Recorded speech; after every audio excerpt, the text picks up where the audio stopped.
Hello दोस्तों, मैं हूं गौरव सचान।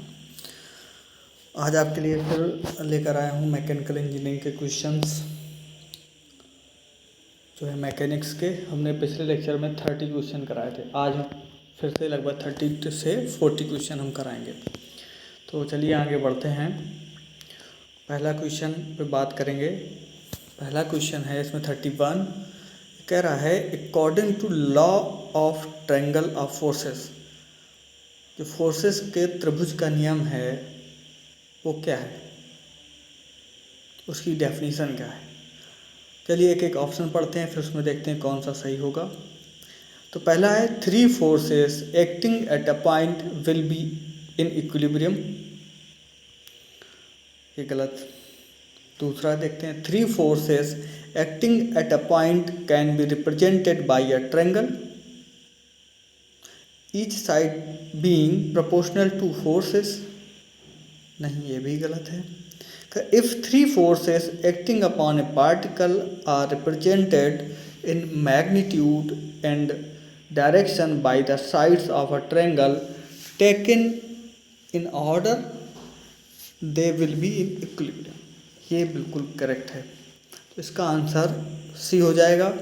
चौथा भी देख लेते हैं। If 3 forces acting at a point are in equilibrium, each force is proportional to the sine of the angle between the other, ये तो लामीज थ्योरम है। इसका आंसर हो जाएगा सी। इसका आंसर सी हो जाएगा। आगे देखते हैं 32।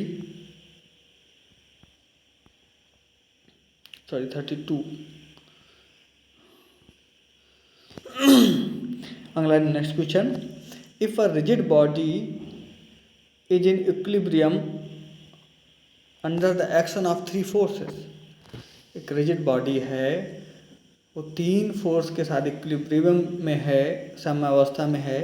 These force are equal, the line of action of these forces meet in a point, the line of action of these forces are parallel, D है B and C and above, B and C above none of the above.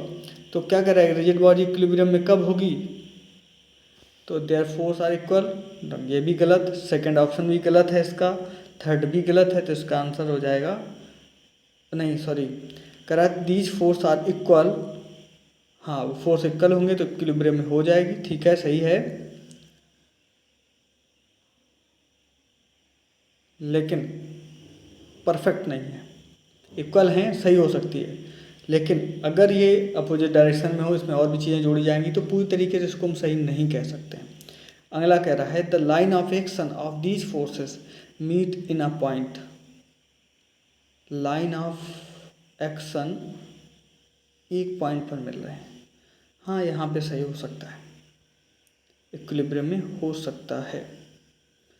अगला है the line of action is these force are parallel, हाँ ये भी हो सकता है। तो इसका आंसर बी एंड सी हो सकते हैं। इसका आंसर होगा डी, बी एंड सी एवं डी एलम्बर्ट्स। अगला क्वेश्चन है d'Alembert's principle is used for, d'Alembert का सिद्धांत क्या कहलाता है, किस लिए यूज होता है। Reducing the problem of kinetic to equivalent static problem, determining stress in the truss, stability of floating bodies, designing safe structure, solving kinetic problem. तो सॉल्विंग काइनेटिक प्रॉब्लम यहाँ हम नहीं कह सकते हैं। डिजाइनिंग सेफ स्ट्रक्चर यहाँ पे भी नहीं हो सकता है उसका use. Stability of floating bodies यहाँ पे भी नहीं हो सकता है। Determining stress in the trusses यहाँ पे भी नहीं हो सकता है। Reducing the problem of kinetic to equivalent static problems यहाँ पर यूज होता है डी एलम्बर्ट का सिद्धांत। अगला देखते हैं 35 number, a heavy ladder resting on A floor and against a vertical wall may not be in equilibrium if a heavy ladder resting on floor and against a vertical wall may not be in equilibrium if, एक सीढ़ी है वो floor पे रखी है, rest पे है, और एक वाल है जो 90 डिग्री पे है, वर्टिकल है, उस पर लगी हुई है, तो में नॉट भी इक्विलिब्रियम में नहीं हो सकती। इफ़ कब, the floor is smooth, it the wall is rough, the floor is rough, the wall is smooth, the floor and wall both are smooth surface, ये फ्रिक्शन से क्वेश्चन है। The floor and wall both are rough surfaces, will be in equilibrium under all condition. दोनों अगर चिकने हैं, सीधी सी बात है, अगर वाल भी चिकनी है फ्लोर भी चिकनी है तो सीढ़ी स्टेबल नहीं होगी, तो आंसर इसका सी हो जाएगा। अकॉर्डिंग टू लॉमीज थ्योरम, लामी की थ्योरम आपको बताई थी कि 3 फोर्स इक्विलिब्रियम में हैं एक पॉइंट पर, तो प्रत्येक फोर्स के सामने वाले 2 फोर्सों के बीच के कुछ साइन के प्रोपोर्शनल रहता है। कर दिए इसको मैंने बताया, पहला तो है नहीं, the 3 force acting at a point will be equilibrium, हटाओ इसको। दूसरा देखते हैं 3 forces acting at a point can be represented by a triangle, triangle कहाँ से आया, ये भी नहीं है। If 3 forces acting upon a particle are represented in magnitude and direction by the sides of a triangle, जो ट्रायंगल कला है। If 3 forces acting at a point are in equilibrium, each force proportional to the sine of the angle, ये सही है, between the other two, answer इसका D हो जाएगा। अगला है 2 coplanar couples having equal and opposite moment. 2 coplanar, एक ही प्लेन पे कपल हैं, कपल का मतलब उसमें 2 फोर्स लग रहे हैं, having equal and opposite moment, क्या कर सकते हैं, बैलेंस ईच अदर।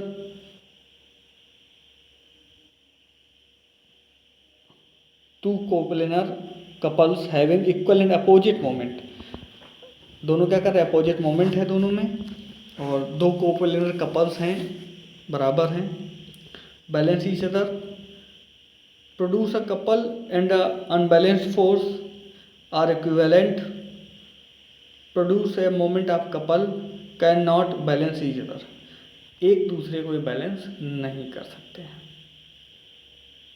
बाकी सब कर सकते हैं।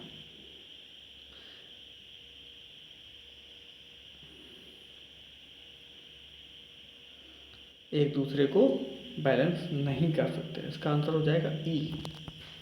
करा है a framed structure is perfect if it contains member equal to, ये तो आपके सोम से हो गया क्वेश्चन। अगला क्वेश्चन देखते हैं, ये अभी पढ़ाया नहीं था, नेक्स्ट क्वेश्चन है, इसका आंसर होगा 2n-3, n होता है नंबर ऑफ जॉइंट्स फ्रेम में। अगला है 42, the product of either force of couple with the arm of the couple is called, the product of either force of couple with the arm of the couple is called resultant couple moment of the forces resulting couple moment of the couple, product of either force of couple with the arm of the couple is called, इसको कहते हैं moment of the couple, couple का moment, answer इसका D हो जाएगा।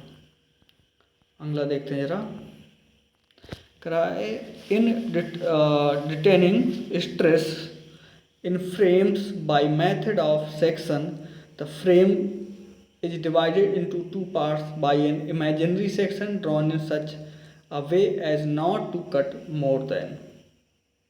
Determining stresses frames by method of section. The frame is divided into 2 parts by an imaginary section drawn in such a way as not to cut more than. 2 members with answer देखते हैं, 2 member with unknown forces of the frame, नहीं गलत है। 3 members with unknown force of the frame, ये answer इसका सही है, 4 भी नहीं होगा, सी आंसर इसका गलत है। D 3 members with known force गलत हो जाएगा, ई 4 मेंबर विद 2 नोन फोर्स, ये भी गलत हो जाएगा, इसका आंसर है 3 members with unknown force of the frame. अगला है the centre of gravity of a uniform lamina lies at, एक लैमिना है, यूनिफॉर्म लैमिना है, उसका ग्रेविटी सेंटर कहाँ होगा, the centre of heavy portion, बिल्कुल सी बात है, सही बात है, जो पोर्शन हैवी होगा उसी की तरफ उसका सेंटर ऑफ ग्रेविटी होता है। द बॉटम सरफेस पे होगा। The mid point of its axis, उसकी एक्सिस की मिड पॉइंट्स पे होगा, इसका आंसर होगा the mid point of the axis.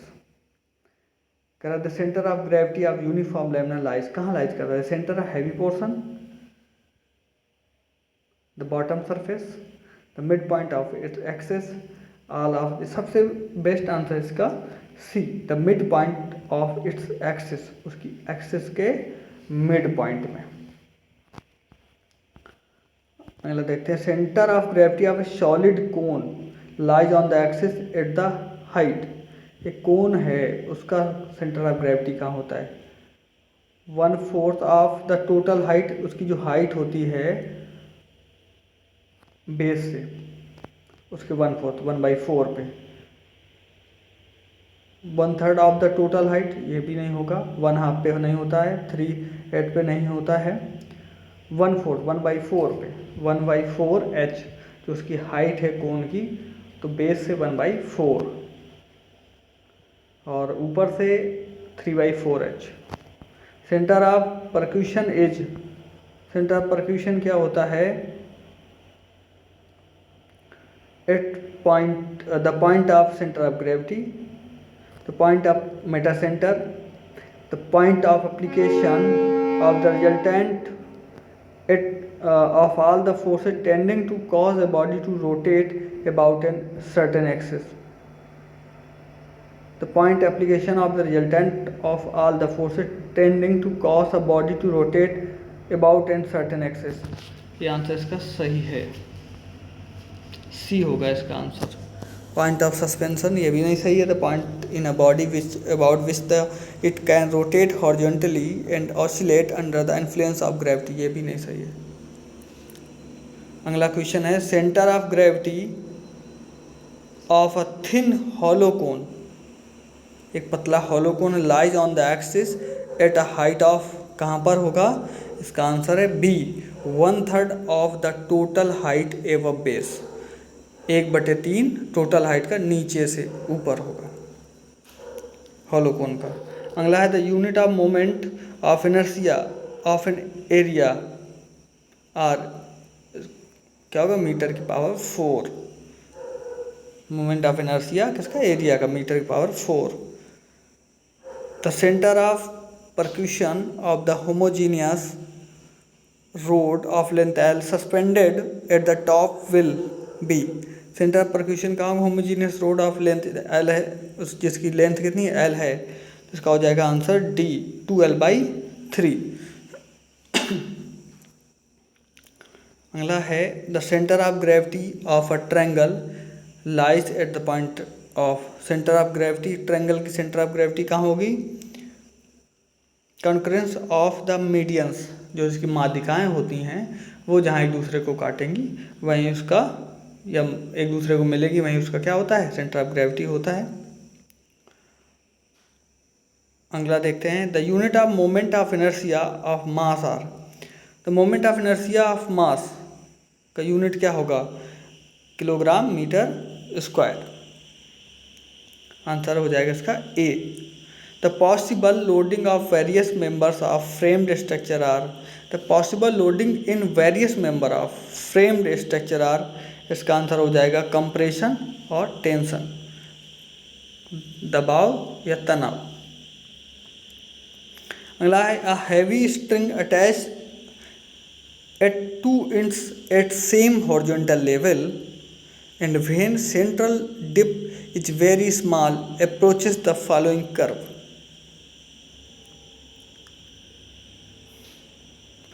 A heavy string attached the 2 ends of the same horizontal level and when central dip is very small approaches the following curve.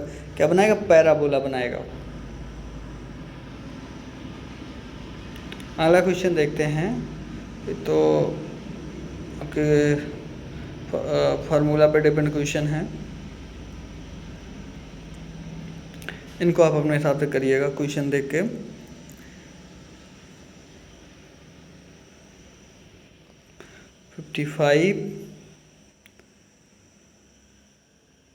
अगला है 58, pick up the incorrect statement from the following, तो हो जाएगा इसका 10 centre of gravity of circle is at its centre, centre of gravity of a circle is at its centre, centre of gravity circle की उसके centre पे होती है, सही बात है।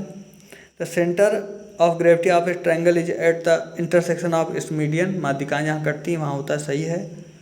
The centre of gravity of rectangle is at the intersection of its diagonal, यह भी सही है। The centre of gravity of a semi circle is at the distance of r/2 from the centre, नहीं ये गलत हो जाएगा। अगला the centre of gravity of N ellipse is at its centre, ये सही है। इसका आंसर जो है डी है, जो कि गलत है, ये नहीं होगा। अगला the centre of percussion of a solid cylinder of radius R resting on a horizontal plane will be, इसका आंसर होगा 3r/2, आंसर डी होगा इसका। The centre of percussion of body of a solid cylinder of radius r resting on a horizontal plane will be 3r/2, answer इसका D हो जाएगा। इसमें हम केवल थ्योरेटिकल क्वेश्चन अभी करा रहे हैं, न्यूमेरिकली क्वेश्चन हम बाद में कराएंगे और उनको सॉल्व करके बताना पड़ेगा। तो आज के लिए लगभग 30 क्वेश्चन आपके हो गए हैं। आज के लिए इतना ही, थैंक यू वेरी मच, मिलते हैं नेक्स्ट लेक्चर में।